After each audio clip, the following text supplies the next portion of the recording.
Hi, welcome to Supper with Stella. Today we are going to be making a very simple braised chicken. So being a braised dish, it's going to take it a while to cook. Very easy, fairly quick to get started with, but decently long cook time.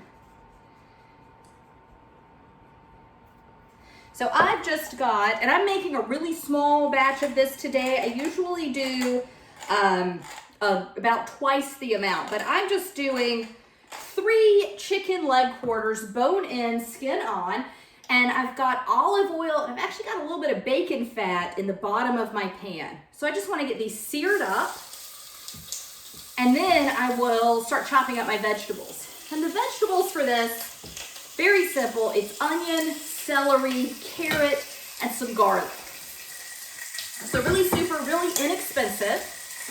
So I'm just going to go ahead, I'm going to speed the film up, and I'll get everything chopped up to go into here.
Back, ready to move on. So I've got some nice golden brown skin.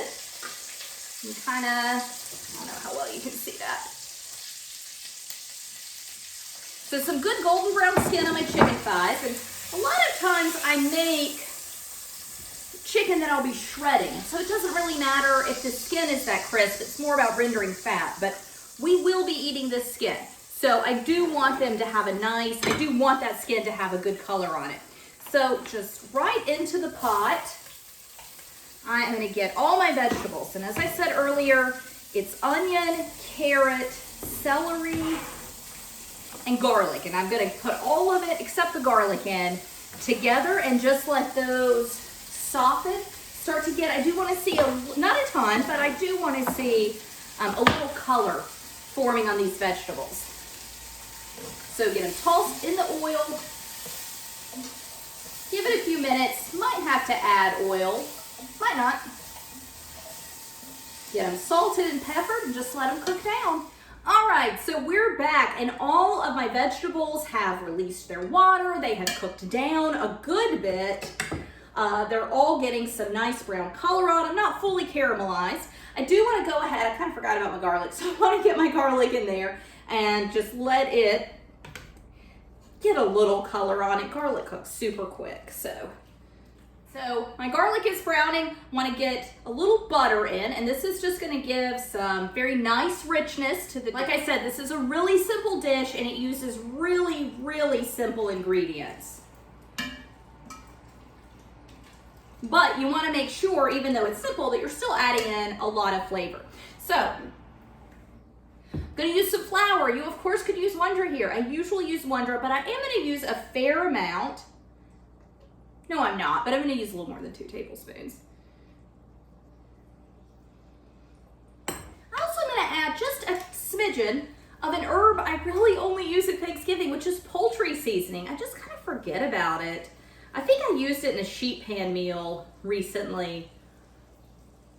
But it's one of those things, like almost every dressing or stuffing recipe out there calls for poultry seasoning, but you just don't seem to use it in other dishes.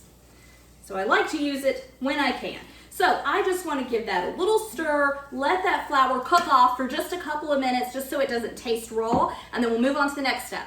And so with this dish, you know, as I just said, it's a really simple dish, but it's got really good flavors. But to really bring out all these great flavors and these just very humble, very inexpensive celery, carrot, onion, very, very, like I said, humble and inexpensive vegetables, you really want to get a good brown on them. You don't have to fully caramelize them, but I really did take the time to really make sure that everything was brown and not take the shortcuts. It takes a little longer, but it's really hands-off. It's very hands-off. So I always get my vegetables brown, but like pay a little extra attention to get these a little extra brown, okay? So now what we're gonna deglaze with is some apple cider vinegar. A lot of times at this point, I'm gonna start throwing in wine, but we're gonna just use apple cider vinegar.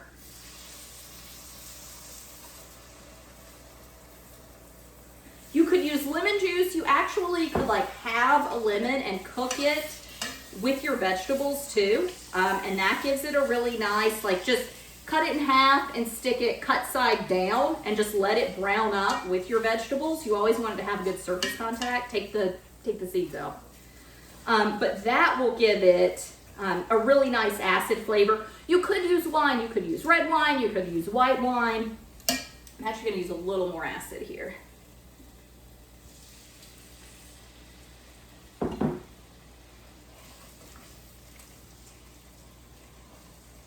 And, you know, whenever I cook with wine, I say you want to make sure to cook the alcohol off. Well, not so much the same thing here, but I really want that super pungent vinegary flavor to dissipate somewhat, which is just adding some chicken stock. I've got about 1.5 to 2 cups. It's a pint that I'd opened and just hadn't used that much of stock. And so I just want to give this a stir, cook it around. Have a few bits on the bottom that I didn't scrape up, just didn't realize it. And you could have, I did not brown my flour for that long before I added the acid. You definitely could brown it, create even more flavor to it. I just got busy talking and didn't, so it's okay though. It's still gonna taste really good. Oh, and this is like a really nice thick sauce. So now it's time, and these aren't cooked through, so it's okay that I'm using the same plate. Now I just want to nestle my chicken thighs in here, pour off the juices, get all that flavor in here. And I am actually making this to eat. Oop, you know what? I didn't add salt or pepper. Hang on. Kept saying in my head, add salt and pepper before you put the chicken in.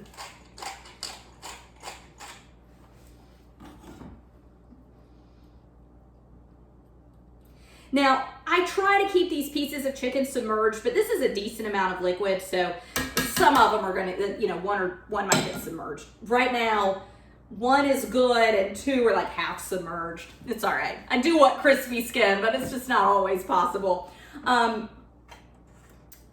But I'm actually cooking this or eating this weekend. So right now, I'm gonna just put this in the refrigerator and I will cook it through later this weekend.